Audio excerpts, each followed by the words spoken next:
Hello বন্ধুরা, প্রভাতিস ব্লগের নতুন একটা ভিডিওতে তোমাদের সকলকে জানাই স্বাগত। আশা করি সবাই খুব ভালো আছো আর আমিও তোমাদের ভালোবাসায় খুব ভালো আছি।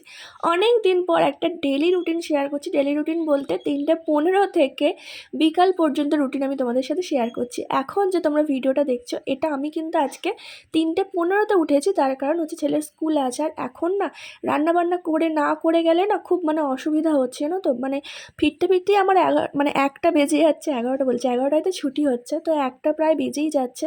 তো সেই কারণে ভাবছি যে রান্নাবান্না করেই আর কি যাব। তো সেই কারণে দেখো 3:15 উঠে গিয়েছি। আমি আগের দিনেও রান্নাবান্না করেছিলাম, আর এখন দেখো 4টে আমার প্রায় রান্না হয়ে গিয়েছে। আর আমি জানো তো ঘরটার মুছিনি, তার কারণ হচ্ছে ছেলে আর ডাক্তারবাবু তো ঘুমাচ্ছে, আর মা বলছিল যে ঘুমালে নাকি ঘরে ঝাড় দিতে নেই। তো সেই কারণে ঘরটার ঝাড় দিইনি। আগে না ঝাড় দিয়ে দিতাম, তো এখন আর ঝাড় দিইনি। আর এখন দেখো বসে বসে একটু জল খাচ্ছি, কারণ অনেকটা টাইম, 6টায় তো বেরোবো। তো সেই কারণে একটুখানি জলটা যতটুকুনি খাওয়া যায়, কারণ বেরিয়ে পড়ার পর তো আর রাস্তায় কী বলতো জল খাওয়া যায় না, অনেক রকম প্রবলেম আছে। তো সেই কারণে একটু জলও খেয়ে নিচ্ছি বসে বসে। সারাদিন তো আর জল খাওয়া হবে না, একটা পর্যন্ত তো জল খাই না।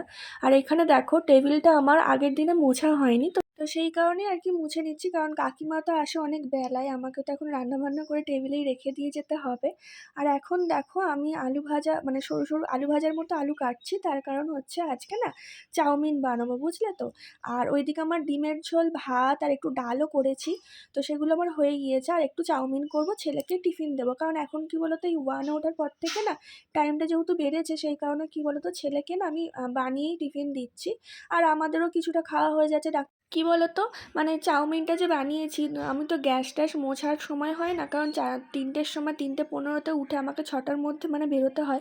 তো ততক্ষণের মধ্যে কি বলতো রান্না বান্না, তারপর ওই টিফিনটা বানিয়ে আমাকে যেতে হয়। তো সেই কারণে কি বলতো গ্যাস মুছে আবার নতুন করে টিফিন বানানোর সময়টা আমি পাই না, তো যার জন্য মায়ের টিফিনটা হয় না। মা টিফিন বেলায় বানিয়ে খায়, আর আমাদের ডাক্তারবাবুর, আমি, ছেলে সবাই আর কি খেয়ে নিই। কাকিমার জন্যও বানানো হয়, যেহেতু চাউমিন কাকিমা তো নিরামিষ টিরামিষ খায় না, কাকিমা তো আমিষ খায়, তো সেই কারণে কাকিমার জন্য বানিয়ে রেখে দিয়ে যায়। কিন্তু মা যেহেতু নিরামিষ খায়, সেই জন্য মায়ের জন্য বানানো হয় না। আজ ভিডিওতে আরেকটা কথা না বললেই নয়। কি বলো তো, অনেক দিন ধরে জানো তো আমার কানে আসে, এও অনেক অনেক কথা বলে। আমার ধারণাই নেই যে তারা আমার ভিডিও দেখতে পারে। তারা কিন্তু আমার প্রতিটা ভিডিও দেখে। আমি কিন্তু কখনো তাদেরকে বলিও নি যে আমি এরকম ইউটিউবে চ্যানেল খুলেছি বা আমি ভিডিও পোস্ট করি, আমার ভিডিও গিয়ে দেখো। তারা কিন্তু নিজে থেকেই খোঁজ নিয়ে নিজেই আমার চ্যানেল সার্চ করে আমার কিন্তু দেখে। কিন্তু তারপরও এত কেন নেগেটিভ কথাবার্তা বলে আমি জানি না। আমার বাড়ির লোককেই বলছে অচিন্তর বউ, আমার বরের নাম ধরে বলছে, অচিন্তর বউ তো পারলে শুধু স্নানটাই দেখায় না, তারপরে তো সবই দেখায়, কি করছে, কি খাচ্ছে, কি কিনছে, সবই দেখাচ্ছে। শুধু ওটুকুই বা বাদ দেয় কেন? আমি একটা কথাই তাদেরকে জিজ্ঞাসা করতে চাই, তাদের কি ওটা দেখার খুব শখ? খুব ইচ্ছা যে আমি স্নান করছি কীভাবে সেটাও তোমাদেরকে দেখাবো?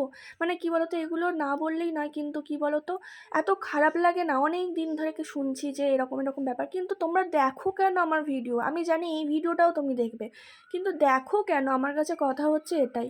আর তোমার ঘরের দেখো, পরের মেয়েকে জানো তো বলতে নেই কখনো। দেখো তোমার ঘরের মেয়ের দেখো কি অবস্থা। সেই জন্য আমি কোনো অভিশাপ দিচ্ছি না, কোনো করছি না, কিন্তু কি বলতো এটা হয়ে যায় জানো তো। যখন নিজের মেয়ের সাথে যখন ঘটনাগুলো ঘটে না, তখন কি বলো তো মনে হয়, তখন খুব খারাপ লাগে, কিন্তু পরের মেয়েকে বলতে একটু তোমাদের খারাপ লাগে না, তাই না? আচ্ছা, আমি তো পিএনপিসি করছি না তোমাদের মতো, বিকাল হলে সকাল হলে একটা জটলা করে পিএনপিসি, সেটা তো আমি করছি না। আমি আমার মতো আছি, তাতে তোমাদের অসুবিধা কিসের? প্রথমত আমি তোমাদেরকে বলিনি আমার চ্যানেলটা সাবস্ক্রাইব করে আমার ভিডিও দেখো। তোমরা দেখছো, ঠিক আছে, ভালো কথা, তোমরা দেখছো। লাইক তো জীবনে করো না, আর কমেন্ট তো ছেড়েই দাও। লাইক তো করোই না, এখানে তো দেখা যায় না যে কে লাইক করছে। তো সেই কারণে করো না। তোমাদের হয়তো একটা মনে ধারণা আছে যে যদি লাইক কমেন্ট করি তাহলে হয়তো অনেক উঁচুতে পৌঁছে যাবে অচিন্তর বউ। শুধু তোমাদের কেন, অনেকেরই এই ধারণাটা আছে। সবাই কিন্তু ভিডিও দেখে, সবাই ভিডিও দেখে, কারণ আমি তো পরে পরে খোঁজ পাই, যাদেরকে বলো তারাই বলে যে তুমি এই ভিডিও দিয়েছো। তো সে এই কমেন্টটা করছিল যে সে এই কথাগুলো বলছিল যে তুমি অচিন্তর বউ এই ভিডিও দিয়েছে। তো তাদের সবাইকে বলছি তোমরা একটু কমেন্ট করো। তোমাদের যদি এতই প্রবলেম হয়, তোমরা কমেন্টে লেখো যে এই কাজটা কেন করছো, তুমি এই কাজটা তো করতে পারো, বা এইসবগুলো কমেন্ট করো। তোমরা কমেন্টে বলো, তোমরা পিছনে কেন বলো এইসব কথাগুলো? আর যদি তোমরা ভেবে থাকো যে তোমাদের কথা শুনে আমি খুব দুঃখে ভিডিও পোস্ট করব না, একদম ভুল ভেবেছো তোমরা, জানো তো। তোমরা যত বলবে আমি তত ভিডিও বেশি বেশি করে পোস্ট করবো। হ্যাঁ, সময়ের অভাবে আমি পোস্ট করতে পারি না, কিন্তু তার মানে এই নয় যে আমি তোমাদের কথা শুনে, বিশ্বাস করো আগে খুব মন খারাপ হতো, জানো তো। আগে ভাবতাম যে কে কী বলবে, বা কেউ কিছু বললে না খারাপ লাগতো, তখন ভিডিওটা পোস্ট করা বন্ধ করে দিতাম। কিন্তু এখন না ভেবে নিয়েছি, জানো তো, যে যে যত বেশি জ্বলবে তাকে সেটাতে বেশি করে জ্বালাবো।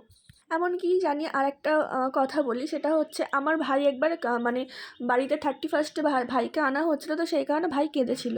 তো সেই কারণে মানে কাঁদছিল বলতে, ওকে যেহেতু বাড়ি থেকে আনা হচ্ছে তো সেই কারণে ওর দুঃখ হয়েছে, সেই কারণে আমি একটা ভিডিও পোস্ট করেছিলাম। সেটাও নিয়েও কমেন্ট যে বাবা কাঁদছে সেটাকেও দেখাতে হবে। আরে ভাই, ডেলি ভ্লগ মানে কি আগে সেটা তো বোঝো, ডেলি ভ্লগ মানে কি। তো যাই হোক, এইসব নিয়ে আর কথা বাড়াচ্ছি না।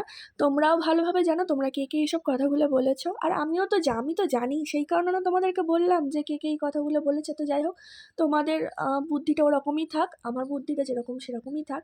আর তোমাদেরকে আরেকটা কথা বলি, এটা হচ্ছে স্টাইল বাজার, মানে ছেলের স্কুলের একদমই পাশে মানে স্টাইল বাজারটা সেদিন ওপেনিং ছিল। তো আমরা মানে আমি এমনি গিয়েছিলাম, যে আমি ভেবেছিলাম যে হয়তো বেলাতে ওপেনিং হবে, তো আমাকে বলা হলো যে 2 মিনিট দাঁড়ান, আমরা এক্ষুনি ওপেনিং করব। তো সেই কারণে দেখো দাঁড়িয়ে আছি, তারপরে দেখো অনেক ভিড় হয়ে গেলো। আমি আবার সবাইকে বলছি যে দাঁড়িয়ে যাও, এক্ষুনি ওপেনিং আছে। তো সেই কারণে দেখো দাঁড়িয়ে আছি ওপেনিং করবে বলে। আর বিকেলবেলা 6টার সময় বললো যে নুসরাত আর ইয়াশ আসবে ওপেনিং করার জন্য। তার আগে তো আমরা ভেবেছিলাম সেই কারণে হয়তো ওপেনিং হবে না তার আগে, যেহেতু ওনারা বিকালে আসছেন। তো তারপর বললেন যে না আমরা এক্ষুনি ওপেন করে দেবো। তো দেখো ছেলে বসে আছে, মানে হিসাব মতো ছেলে, মানে ন্যাশনাল গেমসের স্টুডেন্টরাই আর কি ওপেনিং করলে। ওনারা তো বলছিলেন যে ন্যাশনাল গেমসের স্টুডেন্টরা আজ ওপেনিং করছে, এরকম একটা ব্যাপার। মানে সব বাচ্চাগুলোই আগে ঢুকে গিয়েছে, কারণ আমার তখন ছুটির টাইম হয়েছে সবে 11টা। আমরা মানে সবে মাত্র বেরিয়েছি আর কি, ছুটি হয়েছে। তো তারপরেই তো বন্ধুরা, তারপর আমি 11টায় ঢুকে 12টার সময় প্রায় বেরিয়েছি। 12টা বাজতেই 10 মিনিট বাকি, মানে তখন আর কি বেরিয়েছি, মানে ঘুরে দেখতে দেখতেই হয়ে গিয়েছে টাইম। তো একটা কুর্তি নিয়েছি, সেটা আমি তোমাদেরকে অবশ্যই দেখাবো। একটা হোয়াইট কালার কুর্তি নিয়েছি, আর ছেলের জন্য একটা টি শার্ট নিয়েছি, ডাক্তারবাবুর জন্য একটা নিয়েছি। তারপরে দেখো কেনাকাটা করে বেরোনোর সময় বললো ম্যাম ওখানে আইসক্রিম আছে, তো আইসক্রিম খেলাম। আর হ্যাঁ, একটা মিষ্টির প্যাকেট দিয়েছিল, মানে 4টে লাড্ডু ছিল তাতে, সেটা তোমাদেরকে দেখানো হয়নি, কারণ এসে কি বলো তো গোপালের ভোগের জন্য আর কি ওটা রেখে দিয়েছিলাম, তো সেই কারণে দেখানো হয়নি। তো দেখো এখানে এমনিতেই মানে 1:30 বেজে গিয়েছে আমাকে বাড়ি ঢুকতে ঢুকতে, জানো তো। তো দেখো আর বাজারের অবস্থা দেখো। তারপরে এসে দেখছি কি কারেন্ট নেই, মানে ভাবো, মানে কারেন্ট নেই বলতে কি, আমাদের তো মিটার ঘরের কাজ হচ্ছিলো, মিটার ঘরটা সারানো হলো সবারই, তো আমাদের বাড়ির আর কি সবার। তো সেই কারণে আর কি সিএসসি থেকে মানে এসেছিলেন, তো মানে কারেন্টের কাজ হচ্ছিলো, তো সেই কারণে কারেন্ট ছিল না। আর দেখো আমরা বসে আছি বাইরে, ওই যে আমার যা বসে আছে, আমার ননদ, এই যে দুটো ননদ, ওই যে আমার ছেলে, সবাই মানে বসে বসে শুধু অপেক্ষা করছি যে কখন কারেন্ট আসবে। তো তারপরে এলো তখন 5:30 6টা, তারপরে গিয়ে একটু মানে শুলাম এই আর কি। তো বন্ধুরা, আজকের ভিডিওটা এই পর্যন্ত। ভালো লাগলে অবশ্যই একটা লাইক করে আর কমেন্ট করে জানিও কেমন লেগে।